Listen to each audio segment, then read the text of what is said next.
second video in a series of how to get Cloud Foundry and Bosch working on a vSphere instance, which in this case would be vCenter running on a ESXi instance that's running on a Mac server. So here we're going to look at how we install the vCenter, which is not easy. You have to use Windows first of all, and here's a Mac computer, so we're going to get onto Windows, which was installed on the Mac using VirtualBox. Once we're on Windows, you have to use the Google Chrome browser to access the software. So on this computer, let's go to full screen mode. I was able to put an ISO downloaded from VMware on this thing, and that's how we approach it. So here you can look at some of the ISOs. This one here, this vSCA all from VMware, this is the one that installs the vCenter. So to get this mounted, you simply want to click it twice, and that'll mount it on an E drive on the Windows 10 platform, which is hosted on this Mac running El Capitan. So anyway, it looks like VirtualBox is good enough to run on your Mac. Then you put Windows 10 on there, and then you can play around with this software from VMware, which you want to run this VMware vSCA ISO, double click it twice and mount it. So here it's mounted. What you want to do is open this vSCA setup in a browser. I've tried a few browsers on here. This thing has the new Edge browser, it has Firefox. These didn't work at all for what I was doing. I had to use Google Chrome. So let's once again walk through this difficult part. You could probably set this thing, the easiest thing might be to set this thing to your default browser. So that would be under the control panel.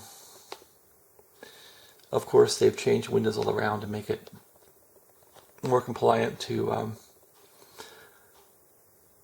touch screens and small computers, tablets and all that. So I'm just trying to find the normal way of going to control panel here. There it is.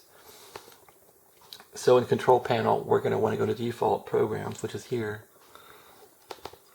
And let's see what we can do for a browser. Set default programs. It will make a list here. And once we get a list, here's some programs. Boom, boom, boom. Let's see here. There's Firefox. We want to find Chrome. Google Chrome.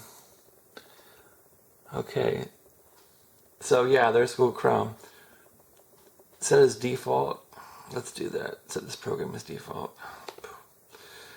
That should give us a default. Okay, now it has all default. So Chrome now should work as a browser for everything. So in that case, when I get back to this vSCA setup, you'll notice it has a Google Chrome wheel around it. That means Google Chrome is going to run the vSCA setup, which is on the E drive, which is going to be from the VMware vSCA for vCenter setup. Okay, so let's click on this. And this thing usually wants to run a client integration thing, so let's see if it finds it. Okay, it's finding it. We're going to say allow. And look at that. So we're right smack now at the screen, which is really weird on how you're running on a Windows machine to set up a Linux vCenter server on your ESXi host. But that's how this works. So we're going to install, and we're going to accept this agreement.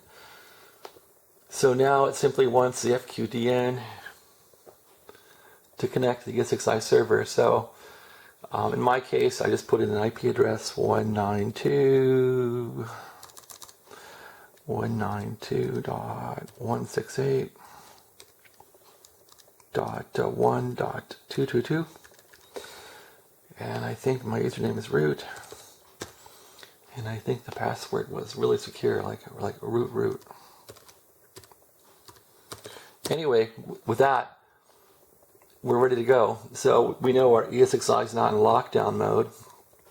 And if I start this, it's going to go through all these sequences. Since I already have vCenter running on here, I don't want to go through all this. But you would set up virtual machine, select deployment type, select single sign-on, single sign-on, select the appliance size, data storage, configure data storage, network settings, customer experience, which I don't use, improve program, ready to complete. So anyway, that worked out fine yesterday. The whole tricky part was this takes a long time to figure out how you run this thing. And basically it is take the ISO from VMware, which you download, get it onto a Windows PC, get Google Chrome browser on here, make Google Chrome browser the default, and then double click once you're inside the mounted ISO, double click on the vSCA setup, which should have the Google wheel around it, like this.